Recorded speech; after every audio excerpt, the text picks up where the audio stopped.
сен сенің аппетитің мықты, сен өзің шапқылап жүрсің. Негізі сол ақшаны, сол сен тауып жатқан ақшаны, ол ризық несібі, саған келіп тұрған ризық несібі ғой. Еркектің қолымен табуға да болады да. Ақша табу негізі әйелдің заложенный потенциал емес қой. Если хочешь, таба бер деген сөз ғой негізі әйелге. Если хочешь, өзіңнің сүйіктісіңмен жеңіл, налайте тапсаң болады деген сөз ақша деген. Сен прям басыңмен кіріп кетіп ақша тапсаң, оны жарату ауыр болады. Әйелдің өзінің күйеуінен көп ақша табуы норма ма? Норма. Жақсы. Өте жақсы десек те болады. Егер де белгілі ережелер сақталса, и ол ережелер сақталуы өте ауыр. Ол үшін өте көп білім керек, діни сауаттылық керек, Құдайға деген жақындық керек.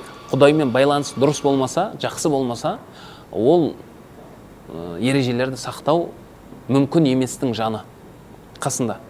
95% мүмкін емес. Ол деген нәрсе не? Егер де сен көп ақша тауып жүріп, оған аз уақыт жұмсасаң, көп ақша табу үшін, ол заңдылық қой, көп ақша табу үшін, сен фокусыңды, уақытыңның бәрін сол ақша табуға жіберуің керек. Ол ақиқат. Егер де түсінем, күніне 4 сағат уақытыңды жұмсап, көп ақша тауып атсаң, нормально. Нормально. Уже сен анағанда үлгеруің мүмкін, анағанда үлгеруің мүмкін. Статистика бойынша да, 8 сағаттан артық әйел көшеде жұмыс істесе, онда ол отбасында үлкен проблема бар. Даже ол ажырасуға апарат деген сөздер бар да. Ол нәрсеге егер сен бастан аяқ күндіз түні көңіл бөліп, үйіңді ұмытып кетпесең, ол норма. Көп ақша табу. Тағы да екінші мәселе бар. Екінші мәселе, мен тауып жатырмын. Мен әкеліп жатырмын. Сонда менің ақшамды жұмсаймыз ба не? Неге постоянно менің ақшамды жұмсаймыз деген сияқты түсінік болмаса, онда жақсы. Егер де менің ақшам деген сияқты егер сізде ой болса, әйелде ой болса, онда ол ақша оның қолында емес, ол ақша уже оның жүрегіне кіріп кеткен да. Жүрегіне кіріп кеткен.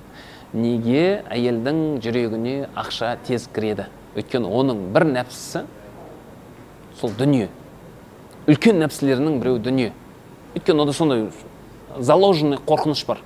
Ертең не істеймін, бала шағам не істейді деген сияқты қорқыныш бар. Сол қорқыныштан шыққан нәрсе ғой негізі оның бәрі. Енді тағы да бір мәселе, ол әйел үшін ақша табу қиын. Ақша табу ауыр. Мысалға, қиналып тапқан ақшаны сен біреуге бергің келмейді да. Ақша табу негізі әйелдің заложенный потенциал емес қой. Если хочешь, таба бер деген сөз ғой негізі әйелге. Если хочешь, өзіңнің сүйіктісіңмен жеңіл, налайте тапсаң болады деген сөз ақша деген. Сен прям басыңмен кіріп кетіп ақша тапсаң, оны жарату ауыр болады. Қай уақытта ауыр болады әсіресе? Когда сен, айттым, ақша табу, жұмыс жасау әйелдің потенциал емес. Өйткені үйде де жұмысы бар да, оның ше. Үйде де жұмыс бар. Екі түрлі қызметі бар. Дейді да бізде, ұстаздар айтады да. Әйелдің. Далада қызмет жасайтын шығар, жұмысын істейтін шығар.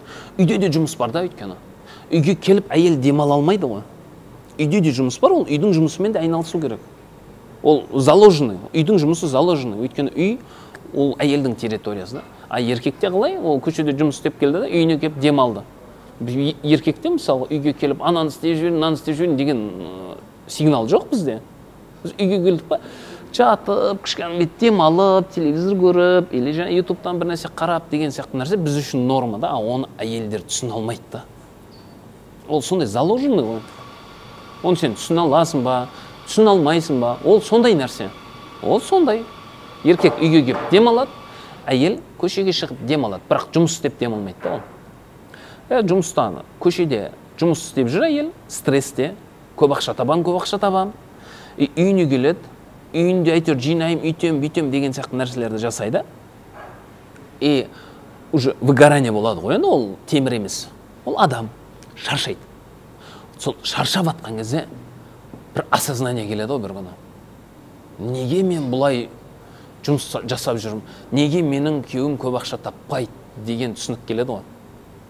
А ол еркектің ойында оның тауып жүрген ақшасы норма, оған жеткілікті.